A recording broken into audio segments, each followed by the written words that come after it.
সাক্ষী আমি আপনাদের কাছে বলতে করে যাচ্ছি, আজকের দিনে গোটা পৃথিবীতে সেই দিনকে পাহারা দেওয়ার জন্য আল্লাহ রাব্বুল আলামিন সিদ্ধান্ত দিয়েছেন উলামায়ে দেওবন্দের। উলামায়ে দেওবন্দ দিন ইসলামের পাহারাদার, উলামায়ে দেওবন্দ দিন ইসলামের পাহারাদার। হযরত কাসিম নানভী রাহমাতুল্লাহ আলাইহি আনারতলা মাদ্রাসা প্রতিষ্ঠা করেছেন। সেই মাদ্রাসার সর্বপ্রথম ছাত্র সেই শহীদ মাহমুদ হাসান দেওবন্দি। মাহমুদ হাসান দেওবন্দি এক জাত ছাত্র তৈরি করেছেন, এক একজন ছাত্রর তুলনা বর্তমান পৃথিবীতে নেই।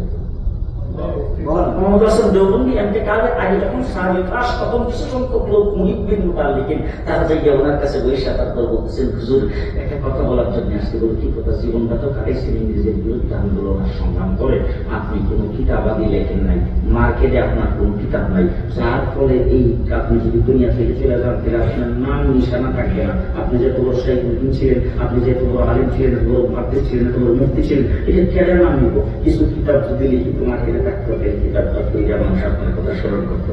হুজুরে এখন এই সমস্ত সবকিছু বাদ দিয়া কিছু কিতাব লেখা যান, আর না হলে কাউকে দিয়া লেখা। উনি বলে যে কি করবো, আমার তো সব সাবজেক্টে মার্কেটে কিতাব আছে, সব সাবজেক্টে মার্কেটে কিতাব আছে। যখন এই কথা বলছেন তখন উনি ওনারে বলছেন, হুজুর আমরা তো মার্কেটের কোন দোকানে আপনার কিছু কোনো কিতাব দেখেন? বলে তোমরা কি কাগজের এই মানে এই কিতাব তোমরা তালাশ করো? আমি তো জিন্দা কিতাব দেখছি। বলে কি কিতাব দেখছেন? বলে আমার কোরআনে কারিমের তাফসীরের লাইনে যদি কিতাব দেখতে চাও তাহলে জাফর আহমদ উসমানী আর শিবলীর আহমদ উসমানীকে দেখো। আমার যদি তাসাউফের লাইনে কিতাব দেখতে চাও তাইলে হযরত আশরাফ আলী থানভীকে দেখো। আমার সিয়াসতের লাইনে যদি কিতাব দেখতে চাও তাইলে হুসাইন আহমদ মাদানীকে দেখো। আমার যুদ্ধ জাহাদের লাইনে যদি কিতাব দেখতে চাও উবাইদুল্লাহ সিন্দিকে দেখো। আমার ইফতার লাইনে কিতাব দেখতে চাও মুফতি কাফায়তুল্লাহকে দেখো। আমার হাদিসের লাইনে কিতাব দেখতে চাও আনোয়ার শাহ কাশ্মীরিকে দেখো। আমার দাওয়াত ও তাবলীগের লাইনে যদি কিতাব দেখতে চাও মাওলানা ইলিয়াস রহমাতুল্লাহ আলাইহি। এক একজন শাগির্দ তৈরি করেছি। আজকে বুখারী শরীফ লেখছেন ইমাম বুখারী রাহমাতুল্লাহ আলাইহি, কিন্তু বুখারীর সারা দিয়ে আনোয়ার শাহ কাশ্মীরি লিখছেন। গোটা আরব আজম গোটা বিশ্ব ছেড়ে এমন একটি সারা কেউ দেখাইতে পারে।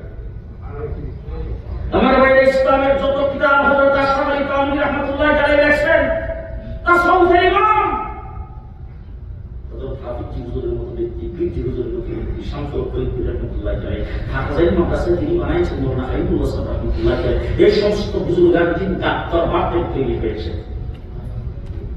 সেই ব্যক্তি কিতাব যেটা লিখছেন, হাই 1000-এর উপর কিতাব লিখছেন। রিসার্চ করে লেখকরা সাহিত্যিকরা বলেছেন দৈনিক 60 পৃষ্ঠা পড়ে। এমন কোন বিষয় নাই শুধু একটা কিতাব বেহেশতি জাওয়ান, সব কিছু বড় বড় তাফসীর লিখছেন, ফিকহ লিখছেন, ফতোয়া কিতাব লিখছেন, সেগুলো তো আছে। বেহেশতি জাওয়ান গোটা পৃথিবীর সমস্ত মুসলমানের মা বোনদের জন্য যথেষ্ট। ঘরের মধ্যে শুধু বেহেশতি যাওয়া লাগবে, বেহেশতি যাওয়া দুটো আমল করবেন, যথেষ্ট।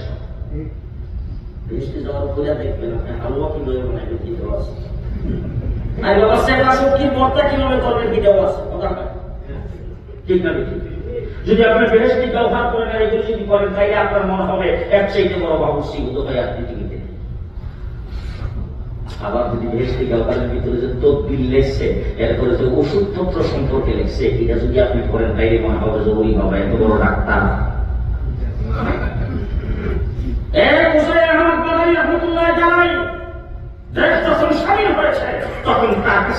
তখনকার সময়ে যিনি প্রেসিডেন্ট ছিল তার দরবারে গেছেন পরামর্শ করার জন্য। সেখানে মজলিস হয়েছে, সেই মজলিসে বলতো যে আমরা রাষ্ট্র চালাইতে যাই, যেখানে আটকে যাই সেখানে হুসাইন আহমদ মাদানী পরামর্শ দিতে আসে। তো বড় সিয়াসি লিডার, কিন্তু আমাদের বাংলাদেশে 65 জন তার হয়েছে। সেইকে বললাম, সেইকে বাগা, সেইকে বললাম শেখ গহরপুর রহমতুল্লাহ আলাইহি 1 মাসে কোরআন কারীমের হাফেজ হয়েছে হুসাইন আহমদ মাদানীর দরবারে।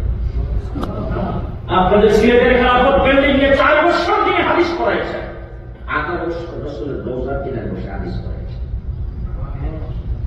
সেই এক জাত তৈরি করেছে হযরত মাওলানা ইলিয়াস রাহমাতুল্লাহ আলাইহি। তাদের মধ্যে সবচাইতে বলতে গেলে নিরীহ, এরকম বেশি